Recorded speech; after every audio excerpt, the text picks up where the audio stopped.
कुछ नहीं, बिल्कुल पोपाबाई का राज है। न तो कोई किसी को कहने वाला है, न कोई सुनने वाला है।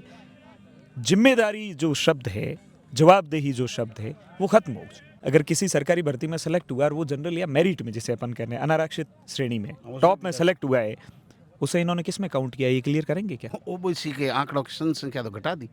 वही तो कह रहा हूँ, फिर आप हितैषी कहाँ होगी? घटी कैसे जनसंख्या? तो अच्छा, वृद्धि होनी चाहिए। अच्छा, जनसंख्या के अंदर 52 से 43 9% जनसंख्या उड़ा दी।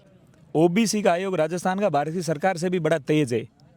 देश के अंदर जनगणना तो चल रही है, उसमें दो साल लगेंगे और इन्होंने 1.5-2 महीनों के अंदर आंकड़े ही ले लिए। जातियां कितनी वो भी ले ली, जातियों में किसके कितना राजनीतिक प्रतिनिधित्व है, किसके कितनी नौकरियां, वो सब आंकड़े ले लिए इन्होंने फटाफट। गिनती कर ली। बिल्कुल, आपने राजस्थान की जनता के लिए सर्वे किया, राजस्थान की जनता के लिए आपने आंकड़े इकट्ठे किए, तो वो आंकड़े जनता के सामने पेश तो करो। भाजपा के जितने नेता यहाँ से चुन के गए हुए हैं, स्थिति ये कि उनको खुद ही नहीं पता है कि क्या हो रहा है। इस बॉर्डर पे बैठे लोग लड़े हैं पाकिस्तान से, सेना के साथ कंधे से कंधा मिला करके। दिल्ली में, जयपुर में बैठे वाले और ये पेन चला करके निर्णय देने वाले, उनकी पीढ़ियों से ही कोई नहीं लड़ा। वो एक्सरसाइज भी ओबीसी की जातियों को आपस में लड़ाने की, इनका काम सिर्फ तोड़ना है।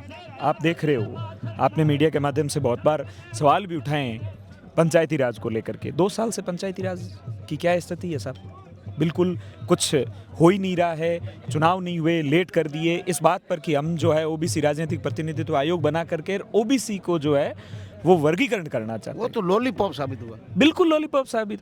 जैसे ये एक्सरसाइज है, वो एक्सरसाइज भी ओबीसी की जातियों को आपस में लड़ाने की, इनका काम सिर्फ तोड़ना है और हम जोड़ने की बात कर रहे हैं। ये तोड़ रहे हैं, लेकिन अभी लॉटरी के अंदर आप देख रहे हो क्या स्थिति है।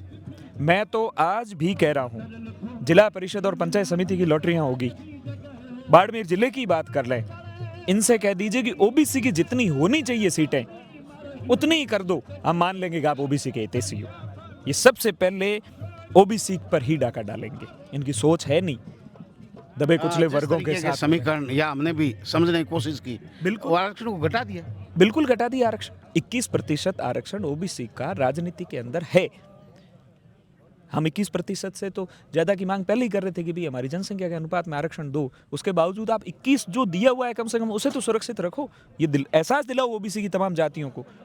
समाचार पत्रों में हम सब पढ़ रहे हैं, अलग अलग न्यूज़ें आ रही है कि ये आंकड़े आ गए, ये आंकड़े जारी हुए कहाँ? आपने राजस्थान की जनता के लिए सर्वे किया, राजस्थान की जनता के लिए आपने आंकड़े इकट्ठे किए, तो वो आंकड़े जनता के सामने पेश तो करो कि हमारी ये रिपोर्ट कहती। वो रिपोर्ट गई कहाँ, दी किसको? लॉटरियां तो अभी हो गई, ओबीसी को कितनी मिली? ओबीसी के आंकड़ों की जनसंख्या तो घटा दी। वही तो कह रहा हूँ, फिर आप हितैषी कहाँ होगी? घटी कैसे जनसंख्या? तो अच्छा, वृद्धि होनी चाहिए। अच्छा, जनसंख्या के अंदर 52 से 43 9% जनसंख्या उड़ा दी। 9% कितने लोग होते हैं? जनसंख्या कैसे घट गई? और जो प्रदेश कांग्रेस कमेटी और इन लोगों ने जो आवाज़ उठाई है, हमारे अध्यक्ष जी ने आवाज़ उठाई है, उसके अंदर भी ये स्थिति आ रही है कि इनके जो आंकड़े इन्होंने सरकार को दिए रिपोर्ट में ही आंकड़ों में खुद की गलती है।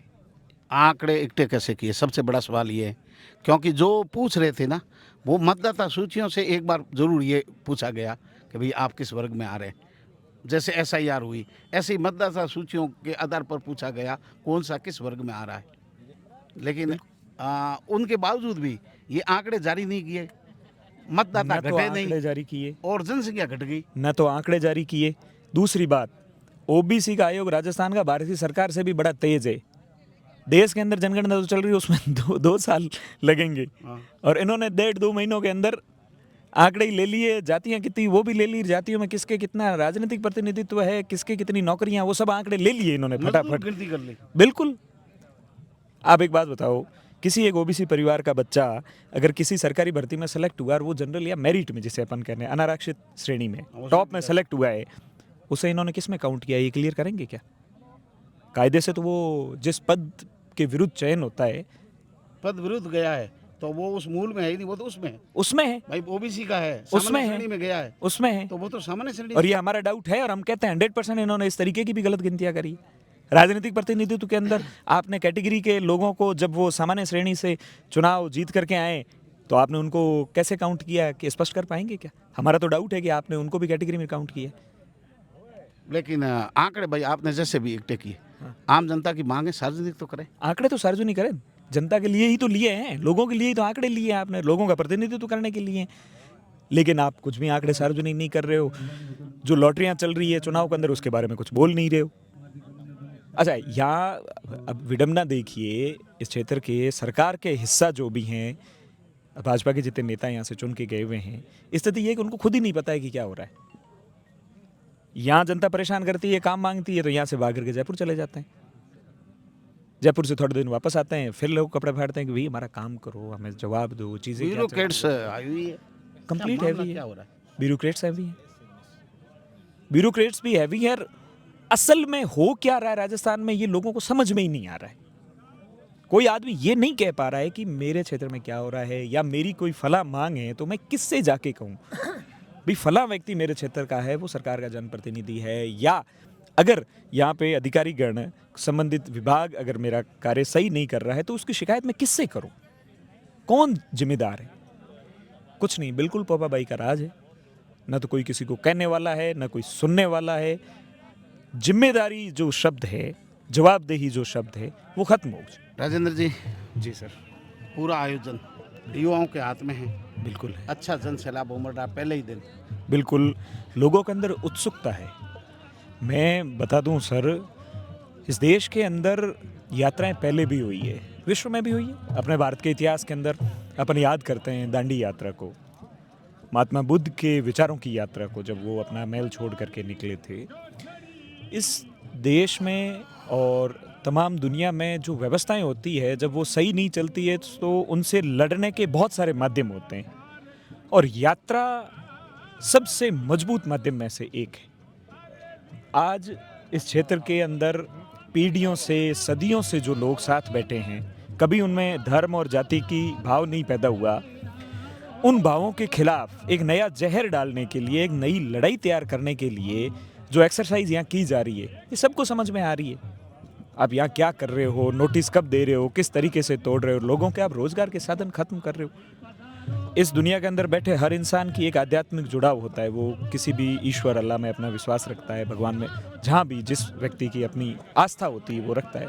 आप उनकी आस्था के साथ खिलवाड़ कर रहे हो, मन मर्जी से खेल रहे हो। वो जब बोल रहे हैं तो उन्हें आप राष्ट्र विरोधी घोषित कर रहे हो, उन्हें पाकिस्तान का ये प्रेमी घोषित कर रहे हो। इस बॉर्डर पे बैठे लोग लड़े हैं पाकिस्तान से, सेना के साथ कंधे से कंधा मिला करके। दिल्ली में, जयपुर में बैठे वाले और ये पेन चला करके निर्णय देने वाले, उनकी पीढ़ियों से ही कोई नहीं लड़ा, ये लोग लड़े। प्रथम पंक्ति में यही बिल्कुल खड़े। प्रथम पंक्ति में आज ये अगर खड़े। वहाँ से हमला हो जाए हाँ। तो सबसे पहले इन लोगों पर होगा। पाकिस्तान तो से सीमा पर संबंधित कोई न्यूज आती है कि आज देश की तरफ आंख उठा रहा है या कुछ भी बोल रहा है, सबसे पहले इनका खून खौलता है। जो आज बॉर्डर पे बैठे लोग हैं, जिन्होंने अपना घर परिवार जमीनें छोड़ करके आज हिंदुस्तान के साथ आकर के जो बैठे हैं, उनके मन में है भाव। आप उनको मन मर्जी से कुछ भी आप फरमान जारी कर रहे हो और कुछ भी बोल रहे हो। तो इन लोगों के साथ में जिला कांग्रेस कमेटी ने तय किया कि हम वैचारिक रूप से एक यात्रा निकाल करके इनको मजबूती देना चाहते हैं। महात्मा गांधी जी ने जब ये दांडी यात्रा निकाली तब कोई हाथों से लड़ाई नहीं करी या लठ मार के लड़ाई नहीं करी, लेकिन 240 मील की उस यात्रा ने लोगों के अंदर इतनी जागरूकता फैला दी, इतना विरोध हो गया था कि स्वतंत्र आंदोलन भी मजबूती से चला, और जो निर्णय अंग्रेजों ने लिए थे वो वापस लेने पड़े थे। मैं कह रहा हूँ अंग्रेजों के ये जो एजेंट बैठे हैं, इनको भी ये निर्णय वापस लेने पड़ेंगे। इन लोगों के बीच में जो प्रेम भाव है, उस प्रेम भाव के सामने इनको झुकना पड़ेगा।